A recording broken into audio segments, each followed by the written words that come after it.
Welcome to the 700 Club. Obamacare remains the law of the land today. The Senate failed in a vote overnight to repeal key elements of President Obama's health care law. The measure failed after 3 Republicans, including Arizona Senator John McCain, voted against it. Our Abigail Robertson brings us the story from Washington. After 7 years campaigning on a promise to repeal and replace Obamacare, Senate Republicans came up just 1 vote short of approving a measure to finally dismantle parts of the law. This is, clearly a disappointing moment. The measure was called skinny repeal because it only got rid of key parts of Obamacare, not all of it, and it didn't offer a replacement plan. 3 Republican senators, including John McCain, voted against their party. Senator McCain said he didn't vote for the measure because it had no replacement for Obamacare, saying on Twitter that skinny repeal fell short because it fell short of our promise to repeal and replace Obamacare with meaningful reform. The bill's defeat is a crushing blow to both Senate leadership and President Trump. As of now, there's no known path forward to repealing and replacing Obamacare.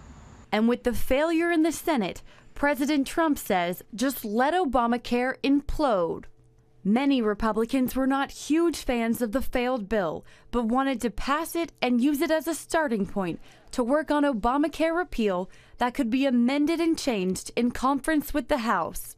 Following the vote, Senate Minority Leader Chuck Schumer admitted on the floor Obamacare isn't perfect, and in an emotional moment, asked his colleagues across the aisle to do as John McCain said earlier this week and return back to regular order and work with one another. All of us were so inspired by the speech and the life of the senator from Arizona. And he asked us to go back to regular order, to bring back the Senate that some of us who were here, have been here a while, remember. Maybe this can be a moment where we start doing that. The White House is disappointed Republicans in the Senate can't unite to help them achieve this Trump campaign promise. And the administration wanted a policy victory as it's dealing with its own public infighting between Chief of Staff Reince Priebus and the new communications director, Anthony Scaramucci, after Scaramucci blasted Priebus in a profanity-laced interview in The New Yorker. White House Press Secretary Sarah Huckabee Sanders says this is just healthy competition. This is a White House that has a lot of different perspectives because the president hires the very best people. They're not always going to agree. There are going to be a lot of different ideas. Unlike previous administrations, this isn't groupthink. As for McCain, once the skinny bill failed, he called for the measure to go back to committee, where they can hold hearings and get input from both Republicans and Democrats. But the future of any more measures on Obamacare is unclear. Reporting from Capitol Hill, Abigail Robertson, CBN News. Now, Senator McCain may want it to go back into committee in the Senate and a brand new bill come out of that process, but I don't see that happening. With all the rhetoric, how do these 2 parties ever get together and agree on anything? And if Republicans can't agree on a program going forward, I don't see how a combination is going to get the job done. Here's the problem, though. The Obamacare, its original title, the Affordable Care Act. At some point in time, in the very near future, the Affordable Care Act is going to become unaffordable, and the premiums are going to go through the roof. We're already hearing from insurance companies demanding that the government step in with billions of dollars in order to shore up these insurance funds. And if that fails to happen, there's no other place to go but to the premiums. And so how are people going to pay for it? And there's a penalty if you don't pay. This was the largest tax increase in the history of the United States of America. And when you look at it through those eyes, we're all going to be paying for the Affordable Care Act. And what does that mean? And what does that mean for the next election? Well, in other news, the Army Chief of Staff says time is running out to stop North Korea's nuclear missile program.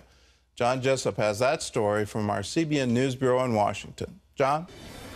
That's right, Gordon. Military sources tell CBN News North Korea is getting ready to test yet another intercontinental ballistic missile, and the top Army general is warning if something isn't done soon, the U.S. will have to take serious action. CBN's national security correspondent Eric Rosales has that story. In a candid interview at the National Press Club, U.S. Army Chief of Staff Mark Milley said North Korea is the biggest threat to America, and we can no longer take a wait-and-see attitude. War on the Korean Peninsula would be terrible. However, a nuclear weapon detonating in Los Angeles would be terrible. General Milley says the threat is serious and it's not going in a good direction. He says North Korea is a country with a wide variety of missiles, a sizable conventional force, along with chemical and nuclear weapons. A war on the Korean Peninsula would be highly deadly.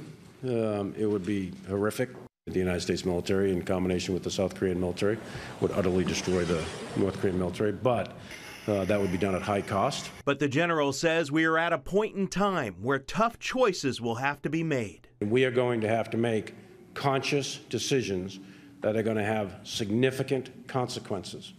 And I'll just stop there. But it's not going to be a pretty picture, I can tell you that. It would be very violent. Violent and very likely deadly for all sides involved. Eric Rosales, CBN News, Washington. Thanks, Eric. Well, in the Middle East, the Palestinian Authority just increased the part of its budget that gives payments to convicted terrorists and their families. As Chris Mitchell reports from Jerusalem, the move comes despite pressure from the United States to bring the practice to an end. On Friday, July 21st, 19-year-old Omar Al-Abed entered this home and murdered 70-year-old Yosef Salomon and his two grown children. These pictures showed the brutality of the murders. The home was open, the door was unlocked because they were waiting for people from the community to come and celebrate with them the birth of this new grandchild. And within seconds, they were murdered in their own homes. After the murders, Abed was shot and is now recovering in an Israeli hospital.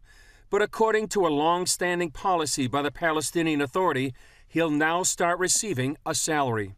From Friday, from the day that he was arrested, and he will get a life sentence for murder, and his salary eventually is going to reach 12,000 shekel, which is about in the area of $4,000 a month. The U.S. and the European Union condemn this practice and have pressured the Palestinian leadership to stop. But according to Itamar Marcus of the Palestinian Media Watch, their funding has increased. In their 2017 budget, the PA increased spending to terrorist prisoners by 13% and by 4% to their families. This year, direct funding of terrorism has reached $355 million. There's a slap in the face to the United States. There's a slap in the face to the Foreign Affairs Committee of the Senate that just met last week to decide what to do about this. And I'm hoping that the Senate and the American people and the Congress and the administration will act very firmly on this reward to terror. The U.S. Senate is now considering legislation named after Taylor Force, a U.S. citizen killed by a Palestinian terrorist, to defund the Palestinian Authority if they continue to pay terrorists and their families. Senator Lindsey Graham told CBN News, "We're going to keep that aid flowing with one condition. The Secretary of State has to certify that the Palestinian government is changing their behavior. If he can't do that, we'll cut that money off." Marcus says the PA legitimizes these payments. And people don't understand why, and I'll explain why this is so important. The Palestinian Authority claims to its people that they have a right to kill Israelis, literally a right to kill Israeli civilians, a right to kill women, children, babies, and they claim that a UN decision from the 1970s, which said that the Palestinians have the right to use all means to gain their rights, means they have a right to kill civilians. This is the way the Palestinian Authority interprets it, and they've said it numerous times, even in the last few months. Marcus argues passing the Taylor Force Act would send a powerful message to the PA that the United States rejects that kind of thinking. Chris Mitchell, CBN News, Jerusalem. Thanks, Chris. Gordon, passing this legislation appears to be a no-brainer. Well, for me, I don't think the Taylor Force Act goes far enough because it has an out. The out is the Secretary of State certifying that he's seeing some kind of progress. Well, what does that mean? Does it mean cessation of payments to terrorists? That's what it should mean. But we've already seen with a law passed way back in the 1990s, let's move the U.S. Embassy from Tel Aviv to Jerusalem, and let's recognize Jerusalem as the capital of Israel. Well, that had an out, and the out was the President of the United States certifying that for security reasons, it's not a good idea. The overall problem here is if we stop funding the Palestinian Authority, we are the major funder of it. You and I, as taxpayers to the United States, we're ponying up the money every year for both the Palestinian Authority and for the UN Relief and Works Agency, which literally gives every Palestinian citizen $600 a year. You look at these huge payments, all this does is prop up that government, and that government is bent on terrorism. There's no intent on their part to have a two-state solution. There's no intent on their part to form a separate state and live at peace with Israel. Their intent, and they've said it many times for decades, it's not new.